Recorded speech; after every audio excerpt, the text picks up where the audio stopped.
Жыл талашуу. Бир замандарда айбанаттар жылдын башы болууну талашып калышат. Ошондо жылкы айтыптыр: мен алысты жакын кылам, күчүм да бар, сүтүмдү да ичишет. Жал, куйругумдан аркан эшет. Адамга менден өткөн пайдалуу айбанат жок. Ошондуктан жылдын башы мен болом. Сен адамдардын жумушун кылсаң бекер кылбайсың. Арпа буудайды, чөбүн жейсиң. Мына мен сен көтөрө албас жүктү көтөрүп, бир нече айлык жол басам, ач болдум деп арпа, сулуу сурабаймын.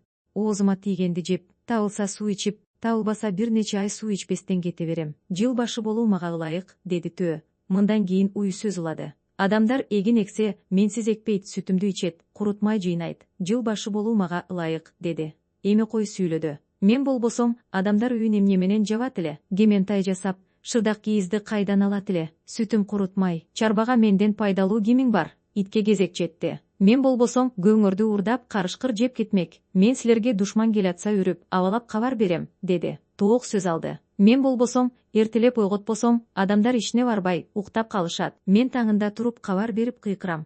Кешинде жатар мезгилди кабарлайм, деди. Чычкан эмне айтаарын билбей, көпкө ойлоп турду да жыйылган элге айтты. Бул талаштан эч нерсе чыкпайт. Андан көрө күндү карап туралык. Аны ким мурун көрсө, ошол жыл башы болсун, деди. Башкалары карап калышты. Төө өзүнүн чоңдугуна ишенип, менден мурун ким көрмөгүлө деп чычканды коштоду. Бир аздан кийин чычкан Төөнүн жолуна жорголоп чыгып, өркөчүнө барып отуруп алды. Көпчүлүк бири-бири менен биринчи мен көрөм болуп талашып жатышты. Бир кезде Төөнүн өркөчүндө отурган чычканды көрүшүп, унчукпай калышат. Күндү биринчи болуп чычкан көрөт да элге кабарлайт. Ошентип ал жыл башы болот. Боюна ишенген Төө жылга кирбей калыптыр.